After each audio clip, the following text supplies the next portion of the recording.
All right, now welcome to episode 2 of Your American Story. So this is a complete guide to citizenship and naturalization in the United States. And so today we're going to be talking about whether or not you qualify and the timelines for eligibility. So families, there are finally so many families that are ready and eligible to move forward with citizenship, but they don't know where to start. And so they've worked hard. They've waited for years and they officially have their lawful permanent residency. But how long, here's the question, do you actually have to wait before you can apply for naturalization in the United States with your green card? So for some people, for the majority of people, it's 5 years. So you're gonna have to wait 5 years before you can apply for your citizenship, but there are some people who can do it in 3. And you have to calculate your time correctly in order to make sure that you're applying when you're supposed to. Because if you apply even a little bit early, even days early, you could lose all of your money and have your application rejected, then have to go through the whole process again. So in this episode, we're going to talk about how to calculate the time that you've actually been a resident so that you don't file too early. So I'm Michael Hendricks.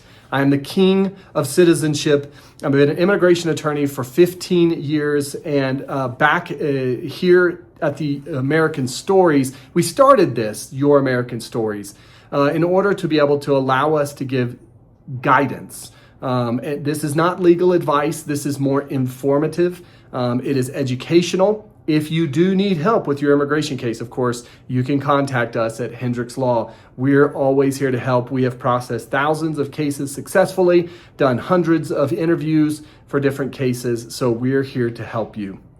So our mission is to help every single lawful permanent resident cross the finish line and become a proud U.S. citizen. If you're ready to learn what the rules are exactly for naturalization, let's dive in now, and you can always contact us. Remember that. So the first thing that you need to do is pull out your green card. So you have your green card. Your green card has a bunch of information in it. It has where you're from, your date of birth. It has a picture of you. It has a bunch of seals that are underneath that you can't see in different lightings. It looks different. And at the very bottom, it also has the category through which you obtained your lawful permanent residency. And those vary. There's a myriad of those. They vary vastly. So sometimes even if they're really old type processes, sometimes even I have to look it up to make sure that I know exactly how you got it in order to determine the time. But at the very bottom, in the middle, there's going to be 2 dates. One is resident since date, and the other one is expiration date. So the resident since date is right there, and that's the date that you officially, literally the day you officially became a lawful permanent resident, and that's the date that we're going to use in order to calculate whether or not you're ready to move forward. So the category through which you obtained your green card tells us how long you have to wait, and then the calculation of time, whether or not you've had enough time, you've satisfied the requirement of length of time as a resident before you can apply. So that's the magic date, the exact day you became a resident. So for the vast majority of immigrants, the timeline for U.S. citizenship is governed by the Immigration Nationality Act, Section 316. It's known as the 5-year rule. So that means that you have to wait from the day you became a resident, you have to wait 5 years to be able to be approved or be able to be given U.S. citizenship. Now, there's some trickiness here, right? Because there are different rules that apply to when you can apply as compared to when you can be approved. So 5 years before you can be approved. So under the 5-year rule, you have to wait 5 years before you can obtain your naturalization. So if you're a resident since January 1st of 2020, your 5-year mark would be January 1st of 2025. But there are specific rules that allow you to apply for your naturalization 90 days before you complete your, in this case, 5-year time frame. So that means they can't approve you. If they were doing naturalizations in 2 months and you went to the interview, they would not be able to approve you legally until you've reached the 5 years. So let's say you applied at 4 years and 9 months, you do your interview at 4 years and 11 months, they can't technically and legally approve you until you've met the 5 years. but they can accept your application at 4 years and 9 months and also interview you. Now, there's no area in the United States where they're interviewing people with an application within 2 months. So it's not something we really worry about these days. That would happen before, but it doesn't today. So now let's talk about the 3-year rule. So it's either 5 years or 3 years unless you have special military exceptions, right? So the 3-year rule is the same thing, except for you're able to apply 3 years from the date you were admitted as a lawful permanent resident. Once again, that resident since date is the magic number. You look at there, and it also has the rule where you can apply for your naturalization 90 days prior to finishing or fulfilling your full 3 years since you were a resident. So that comes under Section 319 of the Immigration and Nationality Act. That's the 3-year rule. Same 90-day rule applies. You can apply it 2 years and 9 months, but they can't legally approve you until you've met the 3-year timeline. So in order to qualify, so almost everyone has to do the 5-year rule, okay? So just look at it as the general rule is 5 years, okay? And there are some exceptions. One exception is the 3-year rule under the INA Section 319. And in order to qualify for that, first, you must be married to a United States citizen. Okay. Second, your spouse must have been a U.S. citizen for all 3 years that you were a lawful permanent resident. Third, you must have been living in marital union with that same U.S. citizen spouse for the entire 3-year period immediately preceding you filing your application. So if you filed 2 years and 9 months, you would have had to live with that person for 3 months before. Living in marital union, okay, actually living in the same house, and being married. So you can't be married legally and living in 2 different places like people who are separated. That won't work. And of course, if you're now divorced, then obviously you no longer qualify for the 3-year rule. You drop back into the 5-year. So just like the 5-year rule, obviously the 3 years, you got the 90-day early filing window, but you can't be approved until. So here's where people get confused and where applications get denied. Having a green card in your wallet for 3 or 5 years is not enough. Okay, there are more rules, and we're going to be talking about all these educational videos. We're going to be talking about all the rules that apply to citizenship, the nuances for military and for all kinds, right? So we're going to talk about them one at a time, but I'm going to do some highlights here right now. So there are a few things like continuous residency and physical presence. Okay, so continuous residency means you have maintained your primary home in the United States and have not taken a long trip that breaks the ties to the country. Generally, this is 1 year or more, okay? That's at one time. So let's say my dad is sick in Mexico. I'm a green card holder. I go to Mexico thinking I'm only going to be there for 3 months, and I end up staying there for 1 year and 2 months because my dad just got worse. I kept having to take him to the hospital. I couldn't do anything to help him get better. And then finally, 14 months after I left, my dad unfortunately passes away and I move back home, or I come back home. I've maintained my residence here. I've continued to pay my mortgage. I've continued to do everything else. But having gone for more than 1 year can be something that breaks that continuous residence in the United States, and it can violate the terms of your green card because you are not authorized to leave the U.S. for 1 year or more on a green card without first notifying the U.S. government. And there's a specific application for that you have to file, an I-131, that you have to file that's permission to re-enter. So basically you're saying in advance, hey, I'm going, I will probably be out for more than 1 year. I have to take care of my dad. I don't know how long this is going to take. So I just want to let you guys know I'm going to be gone. You could already be gone and then notify the government. I've been gone 6 months. He's not getting any better. Now I need to file this. And it's basically just telling the government, I am not surrendering my green card. I am not abandoning. I am just having to do something for family or business or whatever else. And then they approve that, and then you're okay because now you've established that record.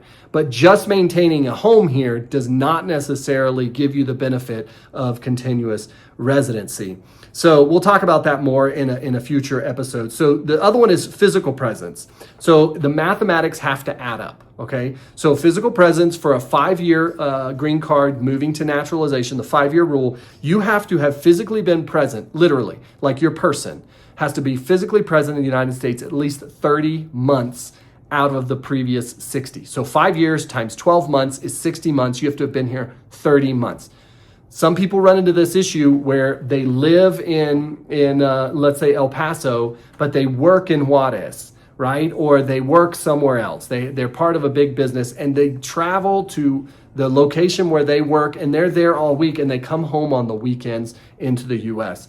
Well, now they're accumulating more and more time outside the country. So even though they're still a green card holder and they haven't violated the 1-year rule because they come back every weekend, now 5 days out of every week or 4 days out of every week, you've been gone. You're not physically present in the United States. This doesn't count for trips that are less than 24 hours. So they're not counting by hour, they're counting by day. So if you don't spend the night outside the country, generally that doesn't count against you.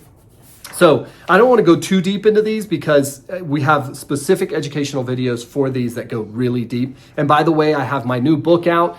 You can find it at hendrickspilaw.com/simple naturalization guide, simple-naturalization guide. And you can also find a link below this video if you're on YouTube or any of the social medias. If you're on Spotify watching or listening, then it's Hendricks, HENDRICKS, P as in Paul, I as in Indian, law.com/simple-naturalization-guide. And that way you can see it. It's a book that's written. It's in English and Spanish, and it also provides you some other resources. There's also a resource page we have that's attached to that, gives you all kinds of information. So we're here to help you. So for the 3-year rule, the same thing is true, 18 months. So 3 times 12, because 3 years, 12 months a year is 36. 36 divided by 2 is 18. So at least half time, 18 months you have to be here. So let's keep moving. So the 3-month jurisdictional rule. So in order to file for your naturalization, you have to have met the jurisdictional rule, which means that you lived in the state or the USCIS district where your USCIS district, sorry, a little tongue-tied, that you're filing your application at least 3 months prior to filing. Okay. Why? Because USCIS needs to know which local office is going to handle your case. So you have to have lived in the state or jurisdiction of the USCIS office that you're going to file into. So we file them in the regional centers, which means we send an application to like the Texas Service Center or the Phoenix Service Center or whatever. There's a bunch of them, Nebraska. But they then send a naturalization because everybody needs an interview. And now they're doing house visits and neighborhood visits to verify good moral character, which we'll talk about later too. That's the new thing. They used to do it and it had gone away and now they've brought it back. So you just have to know that you have to live there at least 3 months. I'm going to try to run through this because we're already here at 12 minutes. So I'm trying not to prolong this too much. So as an immigration attorney, I see people try to navigate this all the time. And I want to make sure that we're sharing the crucial points so that you don't get caught, right? You do not need an attorney to file for naturalization, although it's highly recommended, right? You can download forms free on uscis.gov. You can try to fill them out. You can use their convoluted instructions to try to do it. So you can do it on your own, but it is highly advisable to use an attorney. Whether that's us or not, just make sure that the attorney is actually good at what they do. So applying even 1 day too early could then negate your whole application. They could keep your fees and just send you back your packet and say denied for early filing. So obtaining a green card is not the finish line. It's the beginning, right?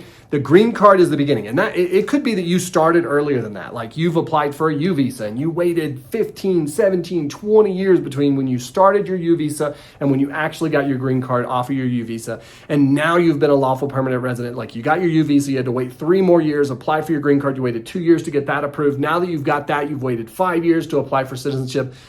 It could be a long time. But anytime you start an immigration process for permanency, okay? We're not talking about a visitor visa. You're not allowed to stay on a visitor visa. You're not allowed to work on a visitor visa. That's not an application to permanency. But whenever you're doing it as an application to permanency, then that is the first step. The step that you want to get to is naturalization. Because now you have a voice, now you have a say. So if you found these videos helpful, please subscribe to this YouTube channel. You can find us on Facebook, on Instagram. You can find me, Michael Hendricks, on LinkedIn.